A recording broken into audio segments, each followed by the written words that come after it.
The equations for a voltage wave V equal 0.02 sin 2 pi t plus 30 degree volt, find the frequency.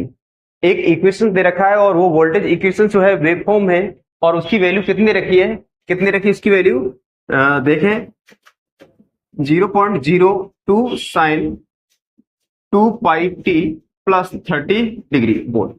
ठीक है, ये value दे रखी है और अब इस वैल्यू से हमें ये पता करना है कि इसमें से फ्रीक्वेंसी का वैल्यू कौन सी होनी, 50 हर्ट्ज, 40.5 हर्ट्ज, 1 हर्ट्ज, 2 पाई हर्ट्ज।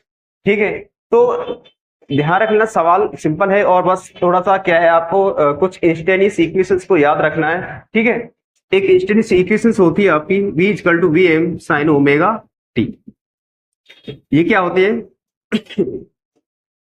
करेक्टरिस्टिक इक्वेशंस होती है ऑफ इंस्टेंटेनियस, ठीक है ना, इंस्टेंटेनियस करंट या वोल्टेज। तो यहाँ क्या है वोल्टेज है, तो वोल्टेज के लिए हम लोगों ने इक्वेशन सेकंड दे दो, इक्वेशन फर्स्ट दे दो, कंपेयर कर देते हम लोग, compare to equation first and second. First से कंपेयर करेंगे तो V equal to V maximum कितना आ जाएगा आपका 0.0।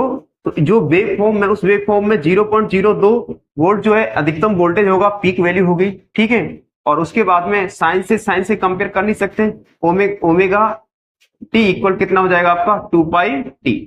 ठीक है, और एंगल से कोई मतलब ही नहीं है, तो टी से टी क्या हो जाएगा आपका कैंसिल हो जाएगा। अब ओमेगा जो वैल्यू है ये क्या है एंगुलर फ्रीक्वेंसी, इसकी वैल्यू क्या होती है 2 पाई एफ के क्या होती है इक्विवेलेंट होती है, तो 2 पाई से 2 पाई कैंसिल हो जाएगा। तो राइट आंसर क्या हो जाएगा एफ इक्वल टू 1 हर्ट्ज। ठीक है, तो यहाँ जो आपका 1 हर्ट्ज जो है वो राइट आंसर होगा। कहने का मतलब है अगर वोल्टेज वेव फॉर्म ये आपकी इतना वोल्टेज जनरेट कर रही है तो उसमें मैक्सिमम जो वोल्टेज होने वाला होगा वो कितना होगा आपका 0.02 volt, it means peak value.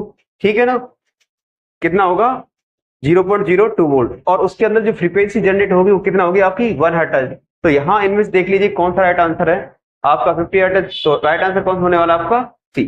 ठीक है, सवाल इंपॉर्टेंट है और बहुत ही बार रिपीटेड है, इसी बेस पर डाटा थोड़ा बस कैलकुलेशन में बदलाव आता है, मोस्टली करके रिपीटेड है। ठीक है, बस इनमें से कुछ भी चेंज कर सकता है, बाकी प्रोसेस यही रहता है। ठीक है, एंगुलर जो फ्रीक्वेंसी होती है उसका यूनिट क्या होती है फिर भी बता देता हूँ, रेडियन पर सेकेंड। ठीक है, तो थोड़े को लाइक करें, सब्सक्राइब करें, शेयर करें, और हम लोग आप लोगों को लगातार डेली आपका इंपॉर्टेंट रिपीटेड क्वेश्चन एमसीक्यू डाले जा रहे हैं आप लोगों के लिए, और जेईई एग्जाम के पॉइंट ऑफ व्यू से, और सवाल इंपॉर्टेंट है। ठीक है, और अपने मिलने वाले जितने जरूरतमंद विद्यार्थी हैं उनको आगे तरफ इसको फॉरवर्ड करते रहिए। मिलते हैं नेक्स्ट वीडियो में। जय वंदे, जय भारत।